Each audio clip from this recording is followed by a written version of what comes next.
que los recuerden o que los complementen para aplicarlos a esta materia, ¿no? Pero ya los vieron. Yo creo, estoy casi seguro que los vieron en alguna materia de las de instrumentación. Entonces es solamente recordarlo y darle el enfoque a la materia que vamos a estar trabajando. ¿Sale? Eso es lo que vamos a hacer el día de hoy. ¿Problemas? ¿Cuántos estamos? 28, 27, faltan 3. Vamos a dar chance unos 10 minutos a ver si se pueden conectar los otros compañeros y pasamos lista el día de hoy. ¿Dudas, compañeros, de lo que hemos estado viendo? ¿Algo que hayan estudiado para debatir de lo que vimos ayer? ¿No? Ok. Entonces, continuamos con el tema. Híjole, bueno, voy a dejar la ventana aquí. Es que luego dejo la ventana ahí de video y no los veo. Ya saben, si necesitan preguntar o tienen alguna duda, pueden con la herramienta de Zoom, ¿no? De la manita, porque luego se me esconde la pantalla de video y no veo si alguien está levantando la mano. ¿Vale? Entonces, ayer estuvimos viendo de forma general la primera presentación del curso, algunos temas que vamos a estar trabajando. Vimos la definición de proceso. Acuérdense, tenemos que verla desde el punto de vista de la parte de control de procesos. Entonces, se puede ver el proceso como desde la definición de un proceso de producción, o lo podemos ver desde el punto de vista de control, ¿no? El ideal para nosotros tiene que ser un híbrido. Al juntar esas dos definiciones podemos sacar la que es precisamente representativa de lo que es un control de procesos. Hablamos del ejemplo típico del control de procesos, forma en que podemos analizar. Puede ser un esquema o un dibujo que nos hable más de construcción que en realidad de la parte de control, que es la que nos interesa a nosotros, como puede ser el caso del DTI, que es el documento que vamos a ocupar, y más vamos a profundizar la siguiente presentación, el siguiente tema. También estuvimos hablando precisamente de los elementos involucrados o relacionados en el control de procesos, esquemas de control industrial, variables involucradas, elementos de control, objetivos de control, necesidades y ventajas de control, niveles de control industrial, diseño de sistemas de control industrial, todo lo que está involucrado en la parte de control de procesos. La parte de control de procesos no es solamente diseñar el algoritmo y hacer el cálculo de las ganancias, sino es todo lo que implica hacer la implementación de esa estrategia y la aplicación como tal de la misma, ¿no? Entonces, muchas veces uno cree que como es el ingeniero de procesos, pues solamente hace el cálculo de las ganancias y diseña la estrategia. No, tiene que estar involucrado también en la parte de la instrumentación. ¿Por qué? Porque primero se debe de diseñar en función de lo que se quiere hacer, se diseña el control y después se instrumenta, ¿no? No al revés, porque la instrumentación debe de ser capaz de darme los objetivos que yo necesito en el control para el correcto funcionamiento del proceso. Entonces, se debe de involucrar precisamente el ingeniero de control de procesos en todas las etapas del proyecto. Muchas veces, y más en México, una mala práctica, primero armamos y después preguntamos, ¿no? Eso no debe de ser. Debe de ser al revés, pero bueno, al final de la presentación vamos a ver ahí ciertas etapas y características que debe de cumplir el ingeniero en control de procesos, ¿vale? Estuvimos hablando de un proceso representativo. Lo vamos a ocupar más adelante y vamos a señalar precisamente los objetivos que estuvimos hablando el día de ayer. En este caso es un proceso en el cual no tengo una estrategia de control en sí planteada. Es un proceso en el cual voy a hacer la mezcla de dos entradas X1 y X2 a través de dos flujos, flujo 1 y flujo 2, y va a salir precisamente el flujo X. Ese flujo va a ser la composición de la mezcla de los dos de entrada a través de un agitador y lo voy a tener, ¿no? Y del lado derecho tengo la curva representativa de la composición del flujo que estoy obteniendo de salida. Entonces, puedo tener un proceso que es de esa manera. Si se fijan, es un proceso en lazo abierto, puesto que no tengo una estrategia de control como tal establecida, ¿no? Entonces, puedo trabajarla de esa manera. También estuvimos hablando de los esquemas básicos de control y el primer esquema que tenemos nosotros en mente.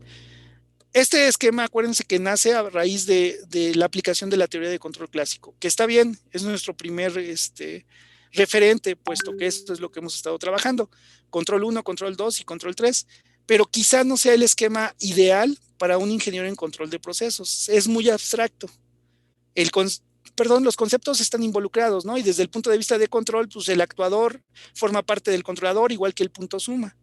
Pero ya en una implementación de una estrategia de control, sí tengo que tener bien identificado cada una de las partes que componen o cada una de la instrumentación que compone al circuito o al lazo de control para poder identificar las variables correspondientes y saber cuál es la función de cada una de esas variables, ¿no? Lo que estuvimos discutiendo el día de ayer como tal.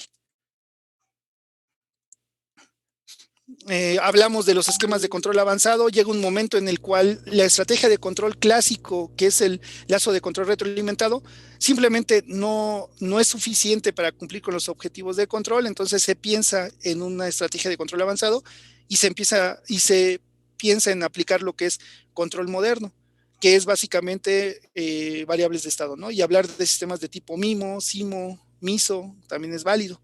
Entonces ahí ya estamos hablando de estrategias de control diferentes, ¿no? Ya no estamos hablando de la típica de control clásico, ¿no?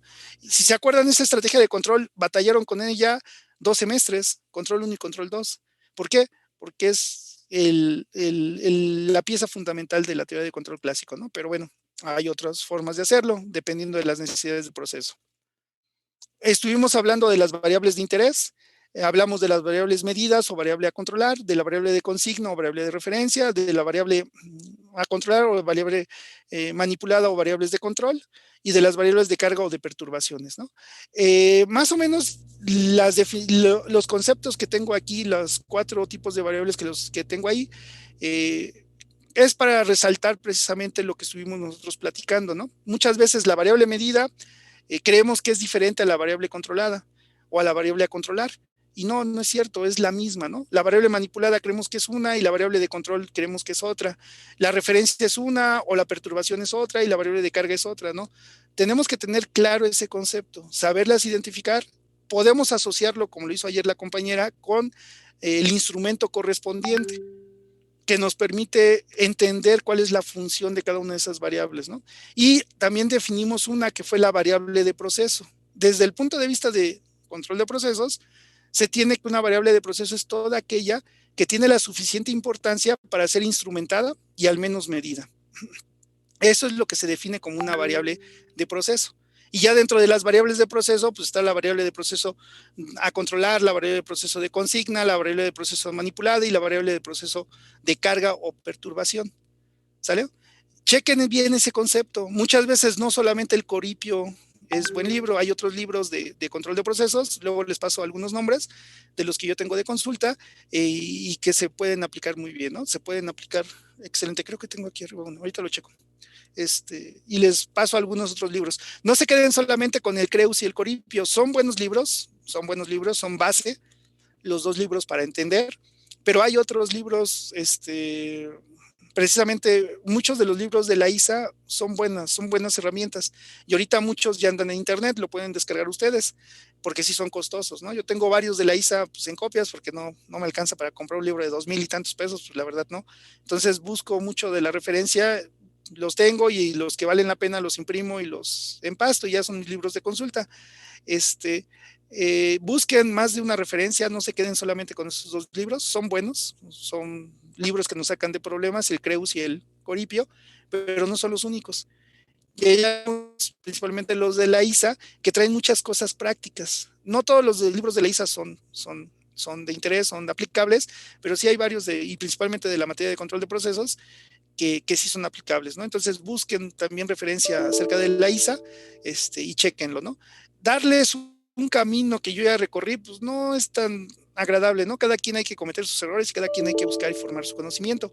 Les puedo decir por dónde buscarlo, pero yo soy de la idea de que cada quien busque según sus intereses, busque según su forma de entender. Hay quien les gusta más los videos, hay quien les gusta los blogs, hay quien le gusta leer directamente del libro, pues cada quien que se acomode, ¿no? Yo les puedo dar algunos, pero no, hasta ahí sería nada más lo que podría apoyarlos, ¿no? Pero sí, apóyense algo de la ISA, también ahí hay buenas cosas. O también creo que tenemos acceso por ser del Poli al explorador de la IEEE, Explorer IEEE. También muchos artículos son de gran valor y traen muchos de los conceptos de estrategias de control, ¿no? También es otra fuente que pueden estar buscando ustedes y más en la parte de control de procesos, ¿vale? Tesis tradicionales, también chequen tesis, también hay buenas tesis en la escuela, realizadas de gran nivel. 30, yo sería 31, bueno, ya entró uno. Okay. Bueno, estábamos hablando del ejemplo de control de procesos. En el control de procesos podemos considerar el proceso como una caja negra cuya dinámica se ve afectada por las variables que interactúan en él. Nos quedamos ayer hasta esta diapositiva, ¿no? La diapositiva 9. ¿Sale? Sí. ¿Sí estamos de acuerdo? Sí, ¿no? Sí. Ok, y entonces ya comenzaríamos a entender o a manejar lo que es precisamente la aplicación de ese concepto de variables a una estructura de control de procesos. Gracias, compañero. Por ejemplo, ejemplo de control de procesos. En el control de procesos podemos considerar el proceso como una caja negra, cuya dinámica se ve afectada por las variables que interactúan en él. Entonces, yo puedo partir de dos estrategias. Una, verme muy matemático, no ingeniero, verme muy matemático y tratar precisamente de modelar de cabo a rabo lo que es el proceso que me están poniendo, en este caso el intercambiador de calor. Primera, no estamos al nivel ni tenemos las herramientas requeridas para hacer un modelado de ese tipo, ¿no? Tenemos que apoyarnos de químicos, de diseñadores mecánicos, de físicos y de físicos matemáticos, traen precisamente la herramienta requerida y la forma de interpretarlos en ecuaciones matemáticas, ¿no? Acuérdense, como ingenieros, las matemáticas son una herramienta. Entonces, muchas veces desde el punto de vista de ingeniería, nos conviene ver el proceso como una caja negra, cuya interacción de las variables que están entrando y saliendo de él nos dan cierto comportamiento gráfico. Y a partir del comportamiento gráfico poder diseñar o poder aproximar, no diseñar, sino poder obtener una aproximación de una representación matemática del mismo, ¿no? ¿Que va a tener muchos errores? Sí, pero es una buena aproximación que nos va a permitir entender y establecer una estrategia de control. Una de las partes fuertes que vamos a ver en este curso, casi al final del segundo parcial, principios del tercero, va a ser el modelado paramétrico, ¿no? A partir de datos, cómo obtenemos y validamos un proceso matemático, o aplicando el toolbox de MATLAB, de modelado paramétrico e interpretando los resultados, ¿no? Va a ser uno de los resultados o de los objetivos principales que tiene esta materia. Y hacia allá vamos. Entonces, el objetivo del ingeniero precisamente, o perdón, no el objetivo, sino una de las formas en las que el ingeniero de control de procesos trabaja es viendo al proceso precisamente como una caja negra, identificando cuáles son las variables, la variable controlada, la variable manipulada, la variable de carga, y tratar de obtener un modelo que me dé la relación que existe entre dichas variables, ¿no? Por eso la importancia de definir el concepto de variable y las diferentes variables que se presentan en un lazo de control, ¿sale? ¿Hasta aquí problemas, compañeros? ¿Dudas? ¿Todo bien? Ok. Todo bien, profe. Vale. Entonces, en el caso, por ejemplo, de nuestro intercambiador de calor, ¿cómo podríamos entender o clasificar las variables? Tendríamos como variable controlada la temperatura de salida del intercambiador, la variable manipulada, la posición de la válvula para cambiar la cantidad de flujo de vapor que entra directamente al intercambiador para calentar o enfriar la corriente de agua que se tiene como entrada al mismo.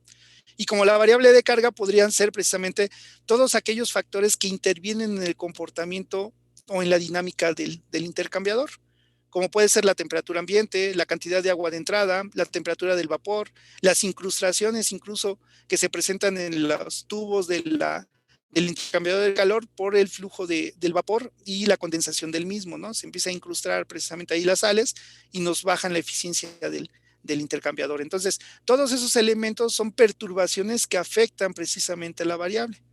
Y al existir esas perturbaciones o esas variables de carga, se justifica el uso de un sistema de control, ¿no? Precisamente por las desviaciones inesperadas, debe de haber algún elemento que me permita hacer corrección y mantener a la variable controlada dentro de los objetivos para los cuales se instrumentó y se estableció la ley de control, ¿no? Ese es uno de los objetivos que tiene precisamente el ingeniero de control de procesos, ¿vale?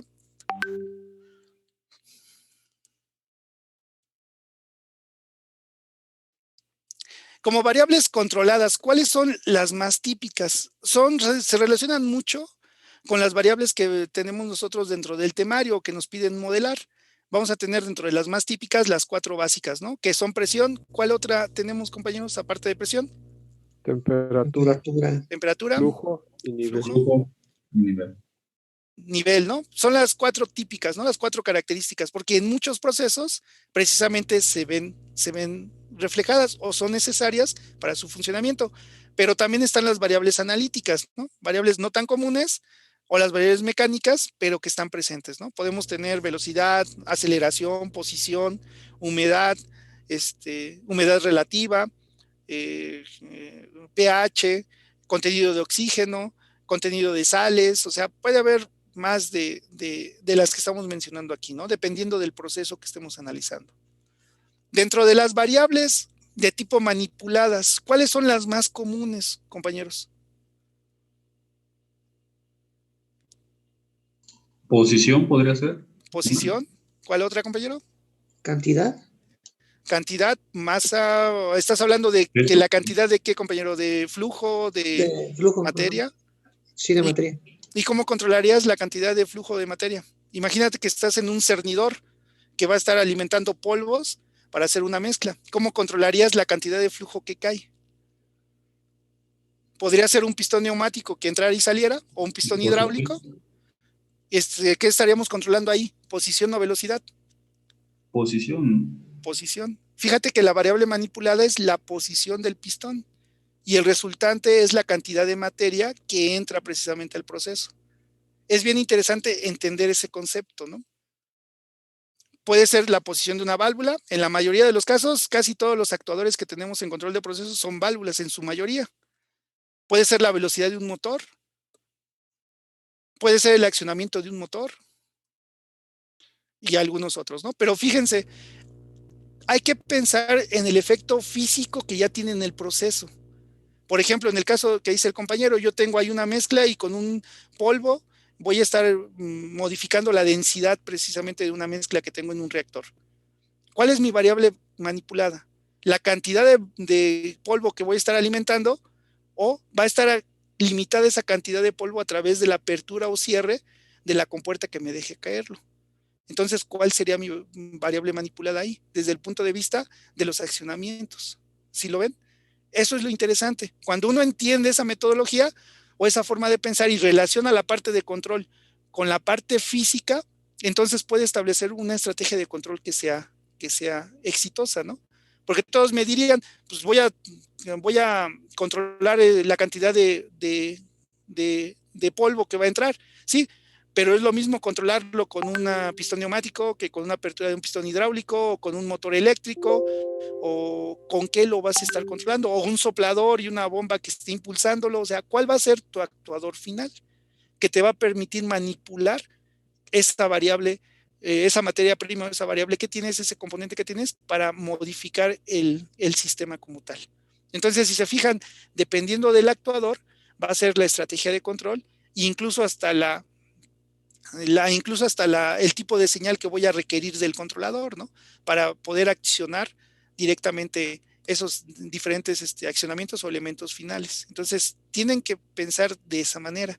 No podemos quedarnos solamente en lo que vieron en control 1, control 2 y control 3, de que el pizarrón aguantaba todo, ¿no? Y todos son números. Pero ya cuando tienen que hacer una implementación de la estrategia de control, hay que pensar en los elementos físicos. ¿Qué acciones pueden hacer y cómo puede implementar su funcionamiento? ¿Vale? Piénsenlo desde ese punto de vista. ¿Qué variables de carga se pueden presentar? ¿Qué perturbaciones son las más comunes que podríamos generalizar para los procesos?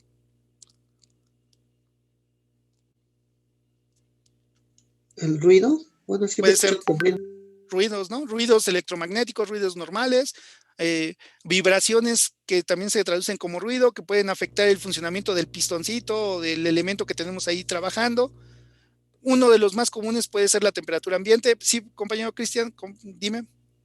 ¿Podría ser algún campo eléctrico, ¿no?, que esté afectando también? Ajá, campo eléctrico que afecte al cable que transmite la señal de accionamiento a la válvula que trabaja de 4 a 20 miliamperes. Si no tengo blindado el cable, puede ser también ruido electromagnético.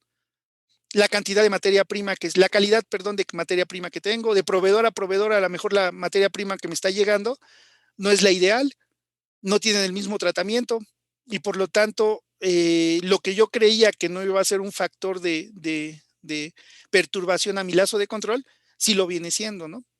puede ser esa.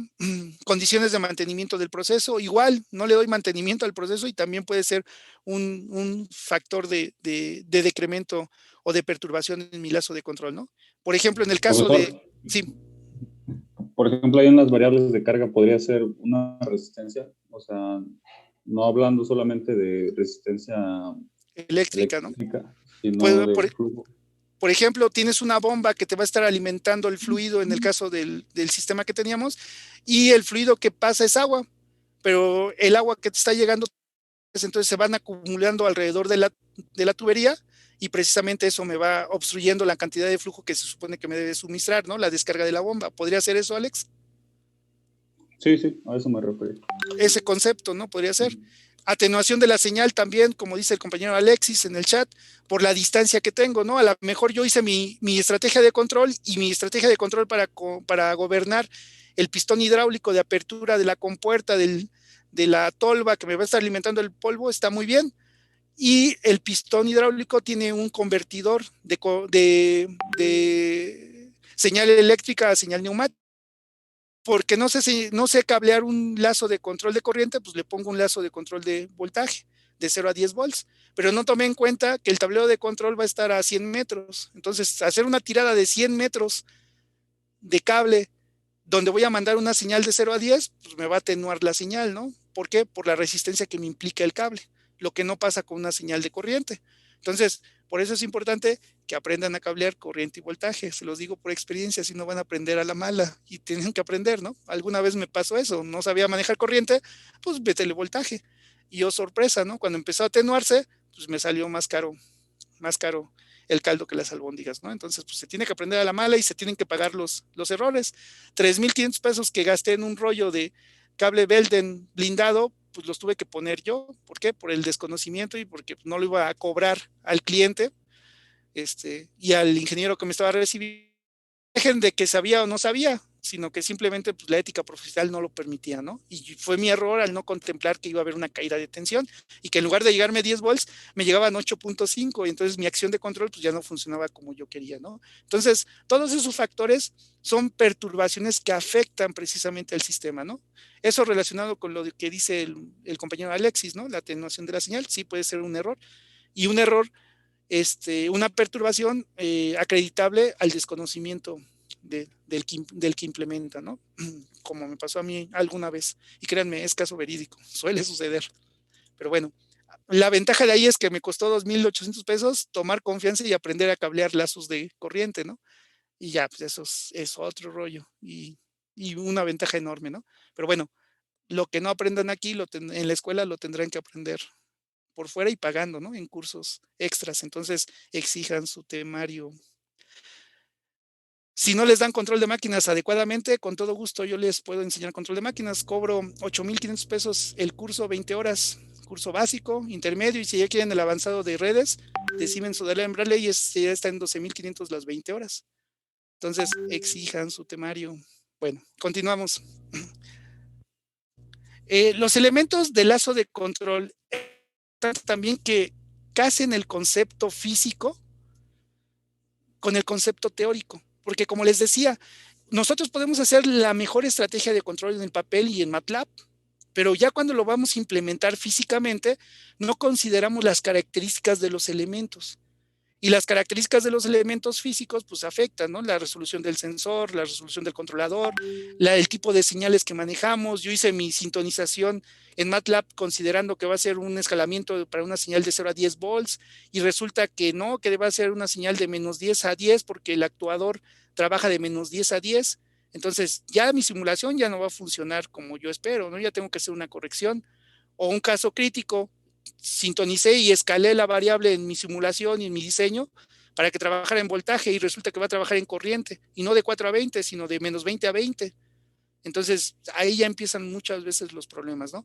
Dimensioné y compré equipo, el PLC o el controlador que vaya a ocupar la tarjeta de adquisición en función de una señal de 0 a 10 volts. ¿Y qué creen? Que se debe de escalar porque el actuador está de menos 20 a 20 miliamperes, entonces pues ya no me funcionó, hay que cambiar eso. Y se oye fácil, ¿no? No estoy metiendo dinero, pero ya cuando estamos hablando de elementos físicos, por ejemplo, un 1200 de Siemens como el que van a ocupar en control de máquinas, CPU 1215C, pues anda más o menos, ¿alguien trabaja ahorita? ¿Alguien le ha tocado cotizarlos? ¿Cómo en cuánto anda un PLC de ese tipo? Como de 15,000. Más o menos unos 15, unos 18,000 pesos, ¿no? De línea. Ya si lo compran usado y demás, pues es otra cosa. Pero ya estamos hablando de unos 15, 18,000 pesos. Y si me equivoqué al ser el dimensionamiento, pues son 15 o 8,000 pesos, 15 o 18,000 pesos que van a salir de mi bolsa, de lo que era mi ganancia, ¿no? E incluso me pueden drogar si es un equipo más caro, ¿no? Un pack, lo dimensioné mal, pues va sobre ti el costo, no lo puedes cargar a alguien más, y menos si el que te va a recibir, el ingeniero que está a cargo de recibir el proyecto, pues sabe de lo que estás hablando, ¿no? Entonces, aparte de que uno queda mal parado, pues pierde dinero. Y el objetivo de estudiar, yo creo que para todos nosotros es para tener ciertas comodidades, ¿no? Y ganar un sueldo estable. Entonces, hay que saber de lo que estamos hablando. Por eso es importante también considerar ya la parte física dentro de la estrategia de control, ¿no? Al tener más de una variable de proceso, entonces los elementos del lazo de control básico se especializan y se clasifican en forma diferente. Una de las clasificaciones que me gusta mucho es la que maneja la norma ISA, ¿no? Y el CREUS en el primer capítulo hace referencia a esa clasificación, ¿no? Lo podemos clasificar como sensores, transmisores, controladores y los actuadores. Entender el concepto de cada elemento y la función y la ubicación de esos elementos en el lazo de control, incluso me permite hacer una revisión en campo y saber dónde ir a precisamente cada uno de ellos, ¿no? Porque desde ahí ya se da uno cuenta si la persona que está revisando o la persona que se contrató sabe, por lo menos tiene idea de lo que está hablando, ¿no? Si les digo, bueno, ¿sabes qué? Me está fallando el sensor y van al tablero de control a buscar el sensor, pues ya estamos pelas, ¿no? O sabes qué, el actuador está fallando y van a checar el transmisor, pues ya, desde ahí ya estamos mal, ¿no? Quizá no conocemos todos los instrumentos porque pues, estamos en la escuela y no tenemos esa experiencia, pero por lo menos el concepto teórico sí lo tenemos que saber. Y por lo menos tenemos que saber dónde ir a buscar en un DTI. El no tener experiencia no quiere decir que no podamos entender el concepto teórico y saber aplicarlo en la parte práctica, ¿no? Esa es una de las ventajas que tiene estudiar ingeniería y manejarlo. He tenido a lo largo de la vida laboral contacto con diferentes egresados de diferentes escuelas. En su inicio los tecnológicos eran excelentes, eran buenísimos. ¿Saben por qué? Porque a los chavos los conectaba a la escuela directamente en empresas, pero para meter las manos. No los mandaban a sacar copias o a estar ahí haciendo cosillas como a veces nos toman a nosotros, y me incluyo porque mi servicio social al inicio era eso.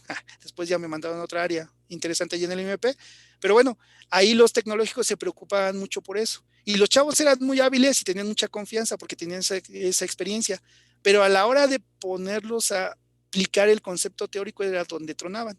Por eso son técnicos superiores, ¿no? Y desempeñan muy bien el papel, pero el siguiente escaloncito les cuesta mucho trabajo, porque es precisamente la preparación que nos dan a nosotros.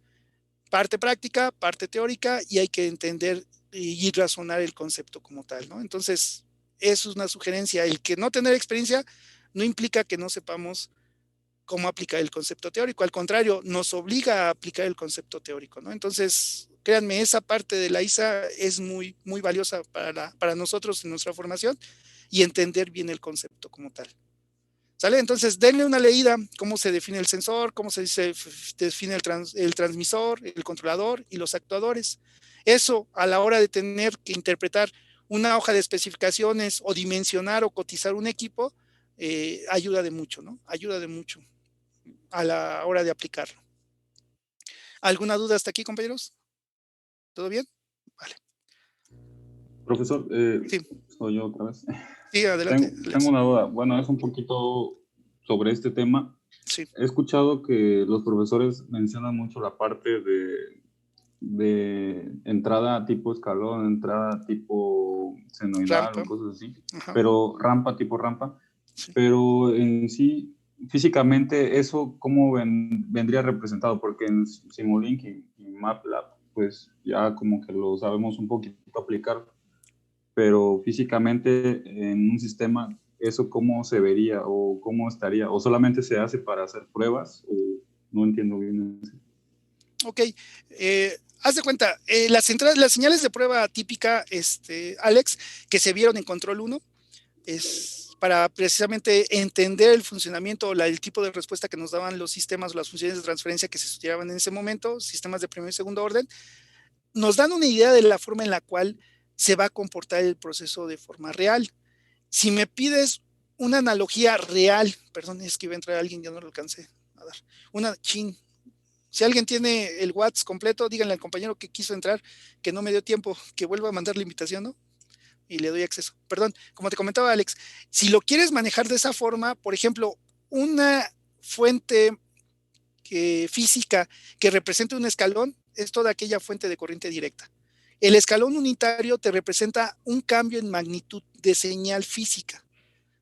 Es lo que tenemos que entender. Cuando tú haces un control y sabes que tu set point va a ser un cambio de posición, un cambio de valor de amplitud, entonces puedes diseñar tu algoritmo de control en función de la respuesta a un escalón unitario. Ese es el concepto general. Cuando tú tienes una señal de corriente alterna, senoidal, a la cual vas a estar cambiándole la amplitud, también puedes representarla en función de un escalón unitario, el efecto que va a tener sobre el proceso.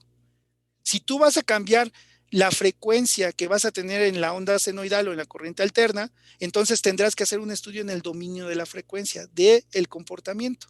Ahorita que regresemos de los 10 minutos de receso, les cuento cómo me corrieron de mi primer trabajo. Bueno, a mí no, corrieron al que me contrató y pues nos sacaron a todos. Y fue precisamente por un caso como este, Alex, que no entendí.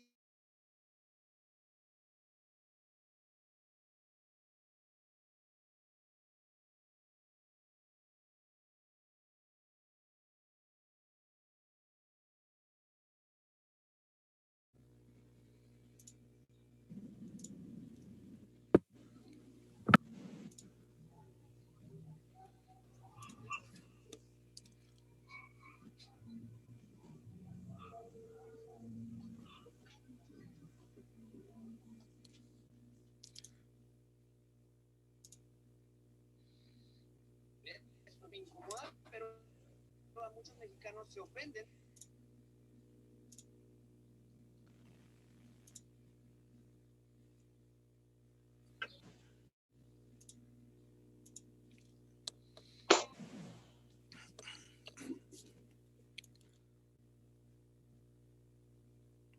Listo, compañeros, ya estamos de nuevo de regreso. Déjenme ver cuántos entramos. 22. Ya estamos, más o menos éramos 30 y tantos. No sé por qué tengo 36. Si se supone que en lista nomás tengo 30, pero bueno, luego platicamos de eso. ¿Se acaban de escribir alguno de los que están ahorita presentes?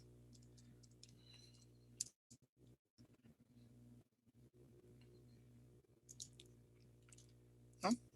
Más que nada para tener la lista actualizada. Bueno.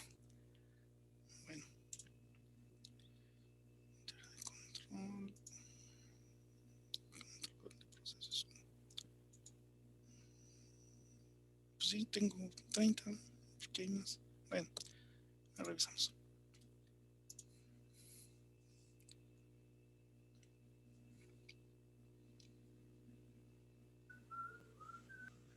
Listo.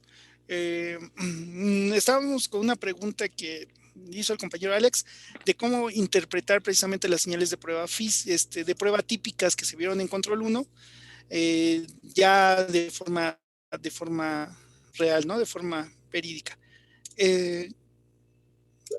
Y les iba a comentar una anécdota de alguien de por qué me costó el primer trabajo en el que estaba yo, ¿no?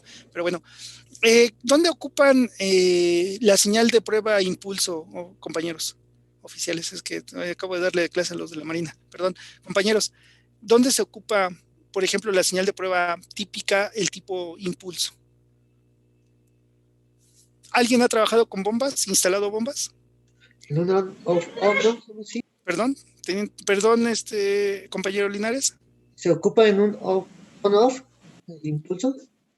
Puede ser un control on-off, sí, un control on-off así de switcheo rápido puede estar. Pero, por ejemplo, sí, compañero Cristian. Más bien sería para arranques, ¿no? Ya sea como de un motor o de una bomba, necesitamos como el puro impulso. Ajá. ¿Para qué, compañero Cristian? Pues no sé, puede ser un sistema de bombeo o querer arrancar un motor. pues, Ok. nada más para que sea puro arranque. Y por ejemplo, en un motor que sea Delta Estrella, podemos meter el puro arranque, ¿no? No meter todo, perdón, ¿qué? A meter el puro arranque. Bueno, Ajá. que haga el arranque y que después haga el cambio, ¿no? Haga el switcheo. Pero a final de cuentas, la señal de tipo impulso, ¿qué característica tiene, compañero? ¿Es sostenida? No, o sea, no, bueno, Nomás, pum, ¿no? La entrada y la salida. ajá, exactamente. Por ejemplo, si han trabajado con bombas, ay, también eso me pasó, ya casi me endrogo con una bomba. Si han trabajado con bombas, cuando se hace la instalación y no se traen cableadas, no se traen marcadas las fases, se puede meter fases brincadas, ¿no? Fases alternas. Y eso me puede provocar que en lugar de que funcione adecuadamente la bomba, pues funcione en el giro contrario, ¿no? Entonces, ¿cómo le hacen para comprobar precisamente que la bomba está funcionando adecuadamente? Pues le dan un impulso, ¿no? Un pequeño toque, sin enclavamiento, nada más el puro toque, para ver en qué sentido gira la flecha, ¿no? Entonces ahí tendremos el ejemplo de aplicación de la señal de impulso. Para la señal de tipo escalón, es toda aquella fuente de corriente directa de entrada. Toda fuente de corriente directa, voltaje positivo o negativo, es una prueba de escalón. ¿Por qué? Porque el escalón precisamente es un cambio de posición.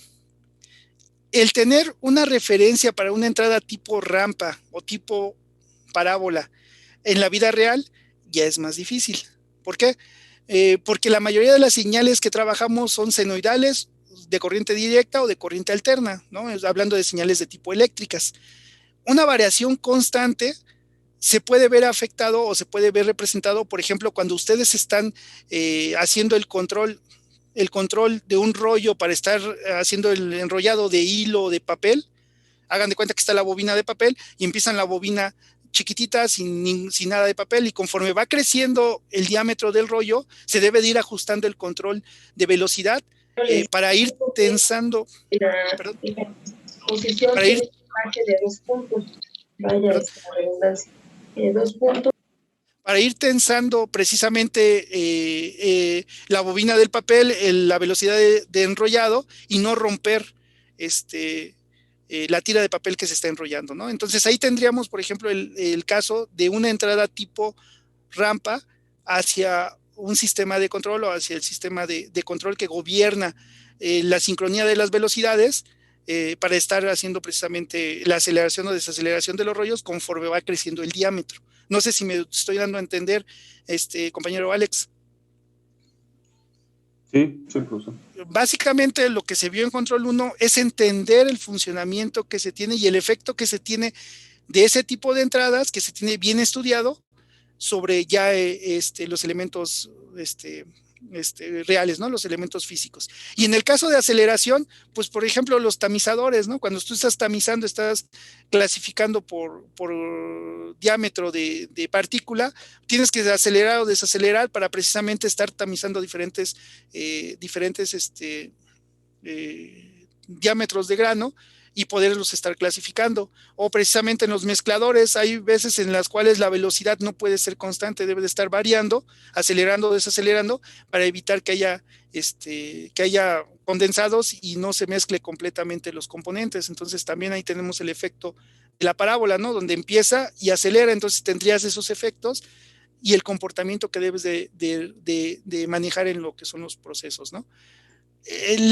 La raíz de esas señales de prueba típicas viene mucho de la descomposición a partir de las series de Fourier. Las series de Fourier no son nuestro fuerte porque precisamente no es una herramienta que nos interese a fondo, que tengamos que aplicarlo de uso constante. Pero acuérdense lo que dicen el teorema de las series de Fourier: cualquier señal, por complicada que sea, se puede descomponer en sus, ¿cómo se llama? Ay, se me fue el término. En sus componentes fundamentales o en las componentes fundamentales que la forman. Entonces, esa es la justificación de ocupar ese tipo de señales de prueba típicas. La unión del impulso, el escalón, la parábola y la rampa son lo suficientemente agresivas o lo suficientemente drásticas para representarme lo que realmente me puede pasar en la vida real, ¿no? Por ejemplo, una señal senoidal que yo espero de alimentación de CFE, nunca llega una senoidal pura, siempre viene con componentes de armónicos, y entonces la senoidal ya viene toda distorsionada, y esa señal distorsionada traer un ruido y un componente que me va a afectar la dinámica del proceso. Pero si la descompongo en sus armónicos, pues puedo representarla con parábolas, con rampas, con escalones, con impulsos. Y la suma de esos elementos me dan precisamente la componente de entrada que tengo en la vida real. Entonces, esa es la justificante de estudiarlas y estudiar el efecto que tienen en sistemas de primer y segundo orden en teoría de control 1, compañero. Por eso se ocupan, ¿vale? Ok, ya quedó más claro, profesor. Gracias. Sí, sí, compañero. Como tal, permítanme. Vamos a regresar a la presentación. Bueno, entonces, tengan en cuenta esa parte, denle una buena leída a la norma, a la 5.1 de la ISA, y tengan de respaldo la 5.4 y la 5.3, porque la vamos a ocupar para este curso. Más en el siguiente tema vamos a ocupar esas normas. Y son buena referencia. Cuando se pide trabajo, no es la norma universal. La IEC ahorita está pegando muy fuerte, pero la IEC está basado mucho o tiene muchas cosas en relación con la parte de la ISA. Entonces, habla bien de uno que maneje por lo menos una norma y que tenga conocimiento de ella, ¿no? Entonces, manejen lo que es la ISA para la parte de instrumentación, la IEC para la parte de cableado, la parte de armado de tableros, la parte de controladores. Está pegando muy fuerte esa IEC y yo creo que va a ser la que se va a poner internacionalmente, ¿no? Que es una copia de las DIN, de las alemanas, ¿no? Los franceses se pusieron abusados y fusilaron muchas cosas, pero es buen referente la IEC y la ISA, ¿no? Los elementos de lazo de control, también tomen referencia de un diagrama de un lazo de control, pero donde vengan ya los bloques separados de cada uno de los elementos que podemos tener, es decir, que se relacione mucho con la parte de instrumentación. Por eso hice referencia ayer al diagrama que traía el CREUS. Ese diagrama me ayudó mucho en mi época de estudiante y cuando salía a pedir trabajo, entender precisamente, porque todos salimos así, ¿no? Con dudas, pero me ayudó mucho precisamente a entender lo que se tenía la función de cada uno de los instrumentos y cómo la estrategia de control afectaba o se veía afectado por cada uno de ellos. Entonces, sí tengan en cuenta ya no solamente el diagrama de bloques típico de control, de teoría de control 1. Para esta materia tienen que tener un sistema o un lazo de control retroalimentado donde aparezcan los diferentes elementos y las funciones que vamos a tener, porque de ahí puedo rápidamente identificar cuáles son las variables que estoy manejando en el proceso, ¿sale? Entonces, no se queden con el diagrama que estuvimos manejando en control 1 y control 2. Aquí ya necesitamos combinar control con la parte de instrumentación. Por ejemplo, este es un diagrama que saqué del Coincidine, que también es otro libro muy bueno de referencia de instrumentación. Lo malo de ese libro es que es tremendo, ¿no? Yo lo tengo en copias y en 2 encargolanos separados porque es tremendo el libro. Y sí, el costo anda como en 3,000 pesos y ya casi no lo editan. Yo lo conseguí cuando estaba de estudiante ahí en Esique, le saqué copias. Y ese libro también es muy bueno, el Coincidine. De ahí saqué precisamente este esquema, que tiene básicamente la parte de lazo de control relacionado con la parte de instrumentación. Desde el punto de vista de los químicos, porque no es especialmente hecho por un instrumentista o por un electrónico o por un eléctrico o un mecánico, que también se hacen muchas veces por la experiencia a la parte de control o de instrumentación, sino es precisamente por un químico y la forma en la que lo dan a entender. Yo creo que por eso yo lo entendí también, ¿no? Porque es alguien que no está relacionado en el campo y tuvieron que ser muy detallados para estar involucrando cada uno de los bloques y la función que tiene cada instrumento en cada una de esas posiciones y el tipo de señal o de variable que se está manejando directamente, ¿no? Entonces, también traten de asociar ya un diagrama de este tipo, un diagrama más completo, no solamente el esquema clásico de retroalimentación de teoría de control, ¿no? No nos va a ser tan funcional cuando ya queremos aplicar directamente la instrumentación, el cableado, hacer la ingeniería básica, toda esa parte, dimensionamiento, proyección, toda esa parte, ya el diagrama de control clásico ya no nos sirve, ¿no? El diagrama basado en planta, punto suma y controlador, ya nos queda corto, ya necesitamos algo más. Entonces, ténganlo presente, ¿no? Puede ser el de CREUS, puede ser el que les acomode, el que más le entiendan, o si tienen algún otro, perfecto, ¿no? El chiste es que sea una herramienta que les sirva a ustedes, que lo puedan identificar de forma rápida.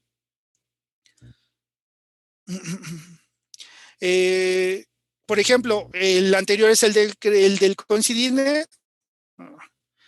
Este es el del CREUS, ¿no? El que estuvimos analizando ayer y estuve rayonándole ahí. Ese me gustó a mí mucho cuando empecé a ver la aplicación y en mis primeros trabajos ahí como integrador, me ayudó mucho a entender precisamente la función que tenía cada uno de los instrumentos, ¿no?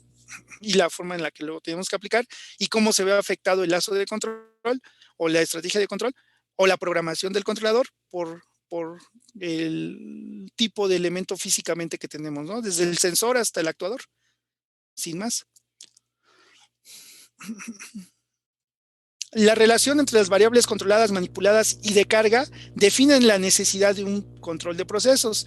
Si nosotros tuviéramos un proceso ideal en el cual no va a haber una desviación o no va a haber un disturbio como tal, o una perturbación como tal, entonces no se justificaría tener una instrumentación ni tampoco se justificaría tener una estrategia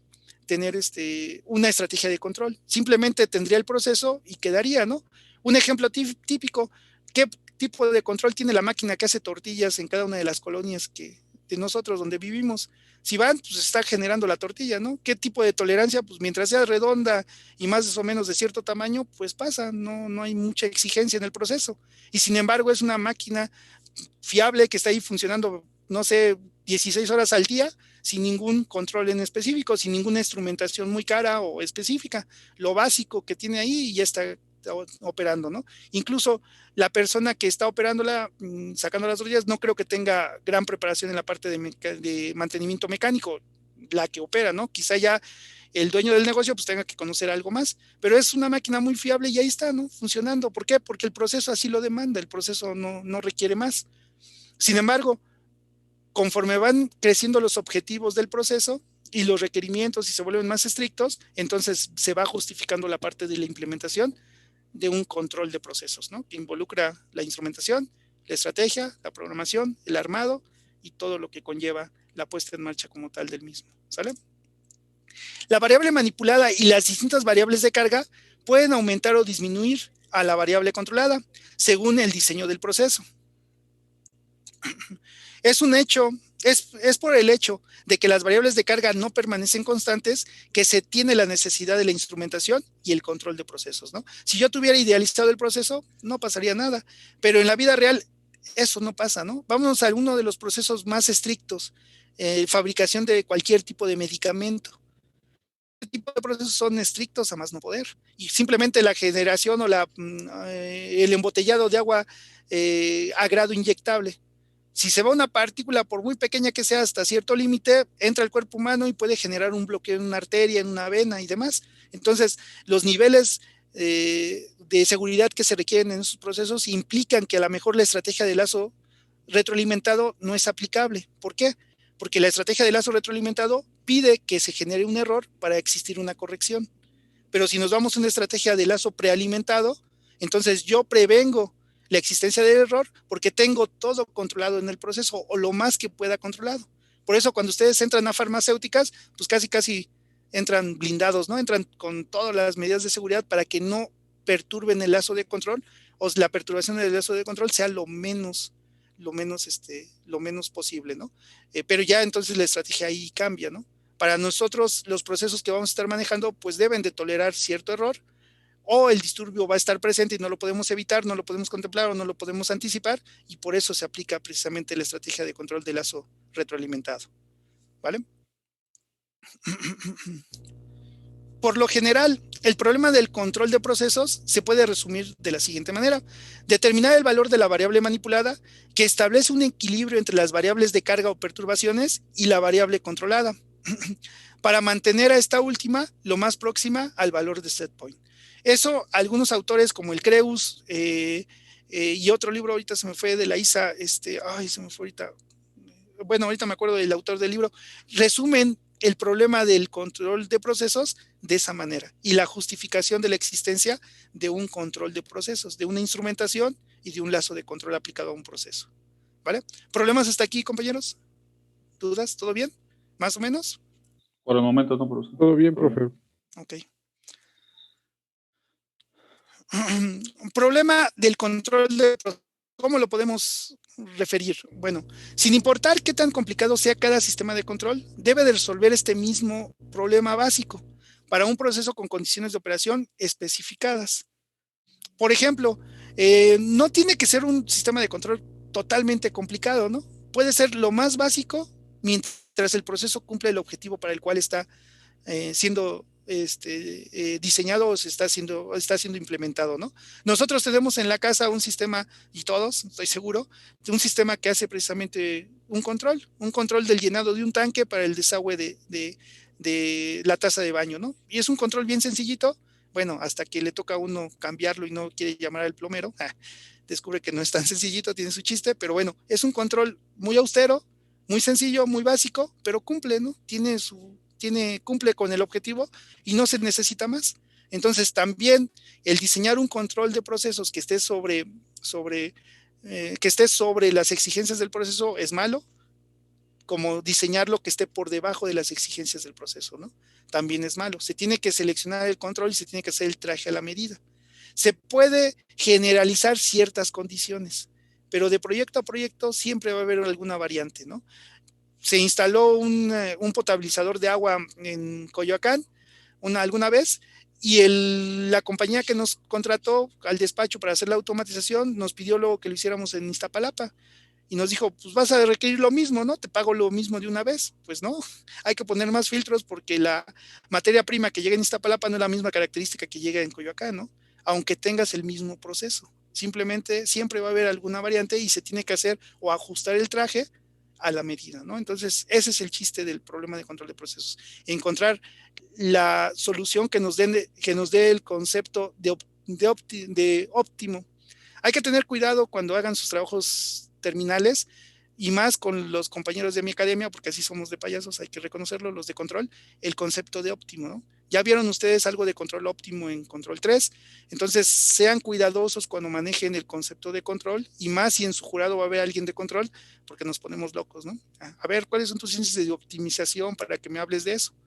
Entonces sí hay que tener cuidado con la palabra. En este caso, el concepto de óptimo es que sea el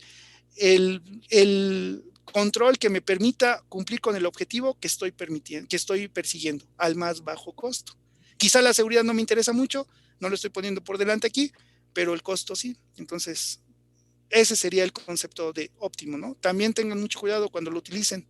Hay que justificarlo si lo utilizan, ¿sale? Bueno, y ahorita hablamos de los objetivos del control de procesos. Vamos para allá. Creo que es esta. Aquí, sí, están los objetivos de control de procesos. Si el proceso se tiene instrumentado y la ley de control definida e implementada, entonces el proceso se puede obtener del proceso las siguientes características.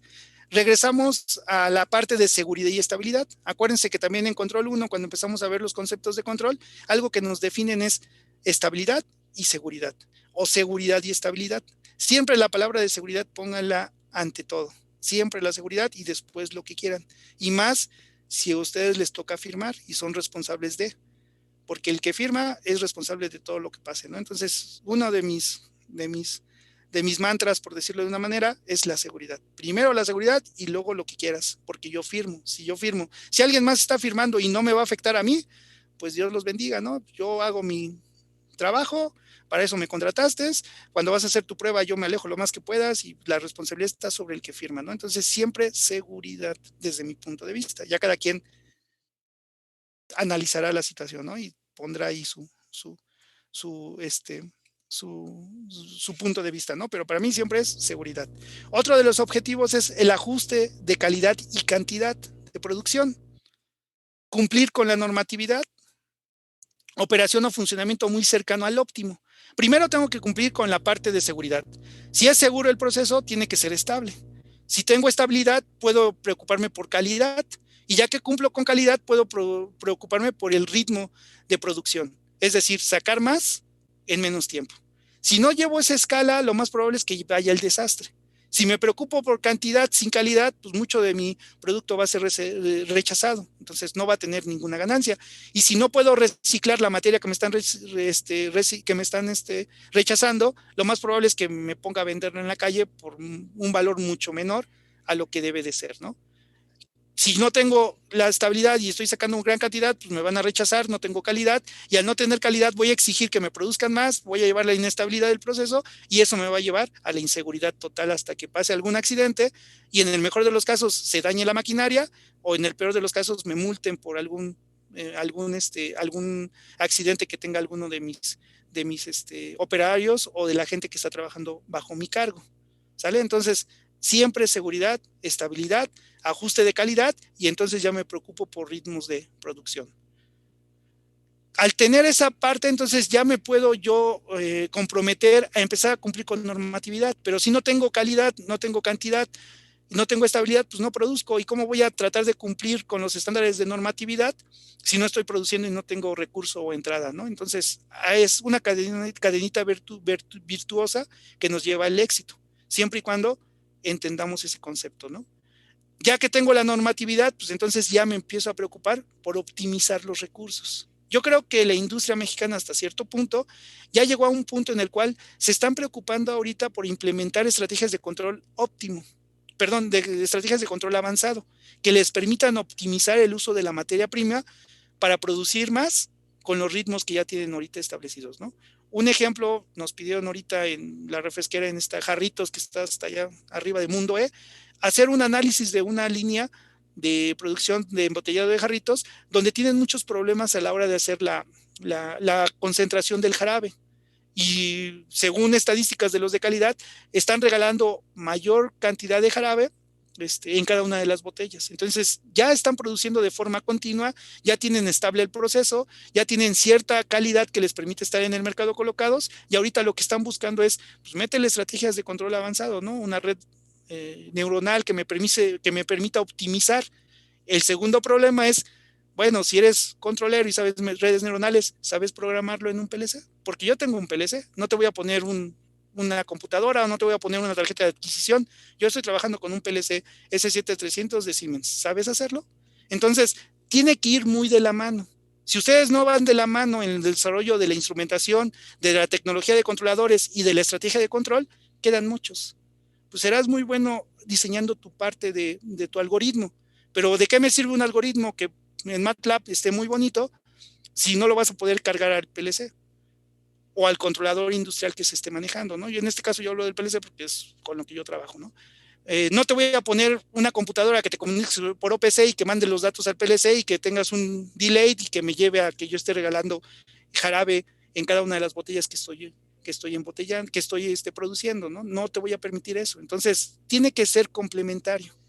El problema es cuando nos falta alguno de esos lados, pues, se tiene la tecnología que tenemos hoy en día, ¿no? Me ha tocado más de una vez también, y principalmente en lavadoras y secadoras industriales, quitar algoritmos de control difuso, porque el ingeniero a cargo no entiende cómo funciona la lógica difusa. ¿Sabes qué? Quítalo y ponme un PID, que a lo mejor no va a ser tan exacto y voy a gastar combustible en la parte de la secadora, pero lo entiendo y lo mantengo estable y me permite producir. Bueno, está bien, pero yo creo que ahorita la tecnología ya no está permitiendo buscar el siguiente paso, la parte de la optimización en procesos que ya están estables, que ya producen con calidad y que ya están sacando la máxima cantidad como tal, con el algoritmo vigente. Entonces, esa es una de las partes también interesantes y que hay que entender, ¿sale? Y regresando, por ejemplo, al ejercicio que teníamos o el esquema al inicio, donde teníamos el reactor, teníamos los dos flujos de entrada hacia el reactor, nuestro mezclador y la salida del flujo. Uno de los objetivos es que cuando yo lo tengo en lazo abierto, pues voy y abro las válvulas y pues produzco. Y por eso nos daba la gráfica de color azul que tengo a la derecha. Ese es el comportamiento a lazo abierto del sistema. Bueno, si yo ya establezco una estrategia de control, de retroalimentación que me permita gobernar el flujo que es más caro en materia prima para tratar de optimizar y de sacar una mayor producción, entonces lo que voy a hacer es ya empezar a controlar la parte de la calidad y la cantidad que voy a estar generando. Y al establecer mi lazo de control con la parte de instrumentación, entonces ya puedo pensar en qué objetivos debo de conseguir en el proceso porque estoy haciendo una inversión. Muchas veces, muchos de la parte de aceptación de proyectos y de innovaciones en empresas va en función de la forma en la que lo justifico. Y desafortunadamente aquí en México todavía hay muchos productos, muchas empresas se justifica por cuánto voy a ganar y cuánto voy a meter. En algunas empresas ya establecidas, bueno, ¿qué seguridad y cuánto es la ganancia que voy a tener? Que sería lo ideal. Pero todavía mucho industrial en México se mueve por cuánto voy a invertir y cuánto le voy a obtener, ¿no? Muchas veces ponen antes de la seguridad la economía, ¿no? El costo, que bueno, si yo fuera dueño de grandes empresas, yo creo que haría lo mismo, ¿no? ¿Quién sabe cómo sería? ¿Qué bases tengo en mis principios, ¿no? Pero bueno. Entonces, aplicando el control de procesos, podemos tener los siguientes objetivos. Podemos tener y cumplir con normatividad. Por ejemplo, la simbología que tenemos aplicada a partir de la norma ISA, ¿no? Ya me preocupa por eso. Puedo tener seguridad y estabilidad. Si yo tengo que el fluido que estoy metiendo es ácido y tengo un lazo de control, pues a lo mejor ya voy a tener mucho mayor controlado ese ácido y voy a tener seguridad y estabilidad a la hora de estar haciendo el trabajo en mi reactor. Voy a cumplir con una operación o funcionamiento muy cercano al óptimo. Al principio en lazo abierto, pues daba mis bandazos, ¿no? Y ahí iba funcionando y ahí iba produciendo. ¿Con qué calidad? ¿Con qué desperdicio de materia prima? Pues no sé, pero estoy produciendo porque ahí está la línea de color azul, ¿no? Me indica que estoy sacando flujo. ¿Qué pasa cuando yo ya establezco una estrategia de control y aplico la parte de control de procesos? Pues entonces ya puedo pedir un seguimiento más cercano a lo que es el set point. Ya no que esté dando bandazos, sino estar precisamente operando de forma segura, estable y cercano al ideal que estoy persiguiendo, o por lo menos a la referencia que me piden. Y entonces ya puedo empezar a hablar de ajustar lo que es calidad y cantidad. Calidad del producto que estoy obteniendo y cantidad en la producción que estoy obteniendo, ¿no? ¿Sale? Serían los 4 objetivos principales que busca el control de procesos. Y hay que saberlos interpretar y saberlos aplicar en los diferentes tipos de procesos que podemos encontrar, ¿no? Perdón, pensé que había algo más, déjenme regresar. ¿Dudas con estos objetivos? ¿No? ¿Todo bien? Vale. Todo claro, profesor. Gracias, compañero. Bueno, ¿y cuáles son las ventajas de aplicar un control de procesos? Básicamente, índices de calidad, ¿no? Al tener un mejor control, puedo exigir índices de calidad, de seguridad, dentro de la producción precisamente que esté obteniendo. Eso me va a llevar, a partir de un mejor control, me va a llevar a una menor variabilidad y por lo tanto a un menor costo en la producción en la generación de mi producto final, ¿no? Por lo tanto, no quiere decir que el control va a ser todo, ¿no? El control se complementa de la parte de la instrumentación y de la parte del conocimiento de los dispositivos físicos para ver que realmente mi estrategia de control se comporte de la manera ideal, ¿no? Por ejemplo, yo voy a tener como salida de control un PWM y tengo que el agitador que estaba manejando en este proceso es un motor de corriente directa y resulta que tengo un arrancador a través de puros contactores. Al ser el contactor un elemento electromecánico, ¿tendrá la velocidad de variación que me da un PWM digital?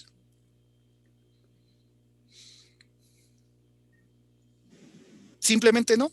Simplemente se va a saturar. No sé si han hecho la prueba. Si tienen por ahí un relevadorcito de esos chiquitos amarillos de los que ocuparon en electrónica, generen un PWM con un 555, pónganle su transistor de potencia, un N2222 o un TIP 41 para que no se les vaya a quemar tan rápido, pónganlo y empiecen a variar ustedes la frecuencia y vean qué le pasa al pobre relevadorcito después de cierto punto.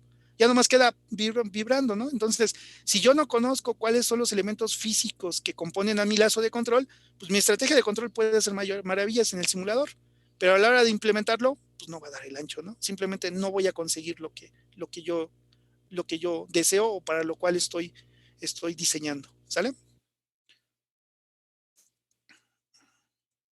Entonces, tengo que conocer los elementos para poder sacar los objetivos, cumplir con los objetivos y entonces pensar en calidad acerca de mi producción. Las principales desventajas de implementar un control de procesos, ¿cuáles son? Uno, Controlar las variables de salida según los deseos o requerimientos. Es típico, ¿no? Bueno, ya te hice la inversión, ya te compré el lazo de control, ya te compré los sensores, el controlador, todo lo que querías. Bueno, entonces, ahora requiero que hagas esto. Tampoco es magia, ¿no? O sea, vas a hacer una inversión y te voy a dar o cumplir tales objetivos y voy a elevar tales índices. Pero así como que ya te invertí tanto y quiero que hagas lo que yo planteé, pues no, ¿no? Debe estar acorde a lo que se está, a lo que se puede hacer físicamente, ¿no? Ese problema lo da muchas veces los vendedores, no es crítica, y si algún compañero es vendedor, porque ya andan chambeando, no es crítica como tal, pero muchas veces el desconocimiento o el querer vender el equipo a cualquier precio nos mete a los ingenieros de implementación y de resolución de fallas en bastantes problemas, ¿no? ¿Por qué? Porque el vendedor dice, este equipo te va a resolver todos los problemas del mundo, y cuando ya llega uno a hacer la puesta en marcha, pues el que compró pide eso, ¿no? No, no, hay que saber vender y hay que saber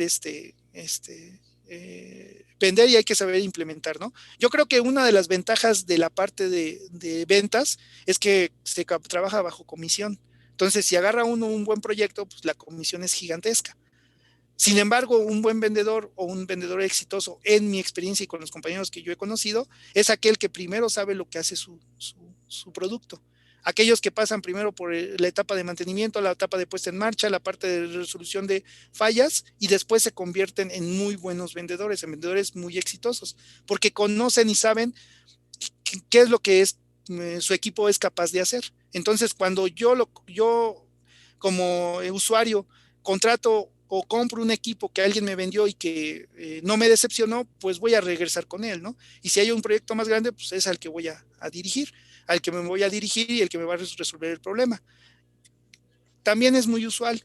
Aquel que miente, pues como dice el dicho, la primera vez que me engañas es tu culpa, la segunda vez ya es mi culpa, ¿no? Entonces muchas veces hay compañeros que por vender y ganar la comisión, pues prometen las perlas de la vida, y cuando uno llega a implementar y vuelve a la realidad al que compró, pues díganme cuándo los vuelven a llamar, ¿no? Para comprar. También es muy usual. Entonces, una recomendación, si están en ese puesto, caen en esos puestos, es de mucho dinero, hay que reconocerlo. Pero sí tienen que conocer su producto y nunca prometan lo que no puede ser, ¿no? Porque la primera vez lo venden, pero ya no va a haber una segunda vez con ese cliente, ¿sale? Un comentario, no es consejo. Un comentario nada más. Bueno, control con modelos inexactos y perturbaciones o variables de carga también es muy usual. Y el diseño de las estrategias de control no se basa en un modelo matemático exacto, se basa en una aproximación. Sin embargo, el no tener una estrategia de control de procesos puede causarnos mucho mayor cantidad de problemas, ¿no? Entonces, hay que tomar en cuenta que el diseño que se hace es una aproximación y siempre se debe de hacer una corrección o una sintonización fina que le llaman acerca de la estrategia de control que se implementa para conseguir los objetivos para los cuales fue diseñado, ¿no? Que es muy raro, solamente que se haga muy mal el diseño del controlador, el diseño del equipo o el dimensionamiento del equipo. Es muy raro que estemos muy lejanos de lo que pedimos cuando hacemos la implementación de un lazo de control. Se puede dar el caso, pero porque se cometieron muy graves errores, ¿no? Si todo se sigue bajo reglitas y más o menos se tiene idea de lo que se está haciendo, no debe de estar lejano de la realidad, ¿no? Sí va a haber detallitos que se nos escapan, pero el equipo debe de ser lo suficientemente, debió haber sido lo suficientemente bien dimensionado para solucionar los problemas que se puedan presentar, ¿no? Si no, algo sí hicimos mal, algo pasó. ¿Sale? Mejorar el control mediante el empleo de variables auxiliares. Al tener una implementación de lazos de control, puedo medir ciertas variables que ya van implícitas en el funcionamiento del lazo y que no me van a costar más, porque a lo mejor un controlador puede tener 2 entradas, 3 entradas, y una de esas entradas es la señal de control. Mientras que las otras 2 son solamente indicadores y puedo desplegarlas en un HMI o puedo mandarlas a una base de datos, o el sensor que está tomando la medida es un sensor inteligente y puedo deducir de ahí, por ejemplo, si mido velocidad, puedo deducir posición o puedo deducir aceleración a través de una función interna y lo mando a un display, y entonces ya tengo una variable auxiliar que me puede dar información y decirme y ayudarme a que mi lazo funcione de forma adecuada, ¿no? También es una de las ventajas que se tiene al implementarlo. Establecer una ley de control que afecte a variables interrelacionadas. Igual, a lo mejor con un solo lazo de control, como el ejemplo del reactor que estábamos analizando ahorita, donde vimos los objetivos, solamente controlo un lazo de control, solamente establezco un lazo de control, pero como las variables están muy relacionadas, pues la que estoy controlando afecta a la que está en marcha libre o en lazo abierto, y puedo precisamente a través del control de una gobernar más o menos el funcionamiento de la otra, ¿no? Sin ningún problema. También es posible hacer eso. Buscar objetivos más complejos con la implementación de la ley de control. Si hice la inversión, quiero más. Eso es clásico, ¿no? Entonces, también cuando proyecten, no prometan lo que no se puede cumplir. Sí, mira, vas a gastar tanto y se va a invertir en tanto y se vas a obtener estas ganancias.